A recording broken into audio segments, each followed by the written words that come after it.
Welcome back. Mahmoud Khalil will appear in a Louisiana courtroom today for an immigration hearing. And you may recall Khalil is a Columbia University graduate student and lawful permanent resident who's been detained by ICE officials since March. We've got CBS News immigration and politics reporter Camilo Montoya-Galvez joining me here in Studio 55 with more on this. Camilo, great to see you this morning. What are we expecting out of this hearing today? Well, just to level set, Errol, there are two cases surrounding the arrest by ICE of Mr. Khalil. There is the immigration court case in Louisiana as to whether or not the Trump administration has sufficient legal grounds to move to deport this green card holder.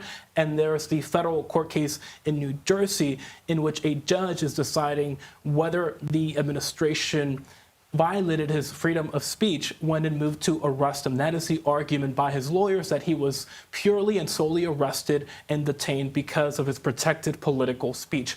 In Louisiana today, an immigration judge at the Justice Department will be deciding two main questions. She already decided that Secretary Marco Rubio's memo that found that Mr. Khalil's presence in the U.S. threatened the foreign policy interests of the country was already sufficient grounds to deport him to another country. But she's also deciding today whether the immigration fraud argument by the Justice Department is also sufficient grounds to deport him. She's also deciding an application on whether or not Mr. Khalil qualifies for asylum or another protection from deportation. That would be something that would protect him from deportation if he's able to prove that he could face persecution if he's deported from the U.S. Wow, so this is a significant day for him. And meanwhile, the Trump administration is trying to prevent him from holding his 1-month-old son, who was born while he's been in custody. What's the explanation for that? Well, according to emails that we reviewed that were provided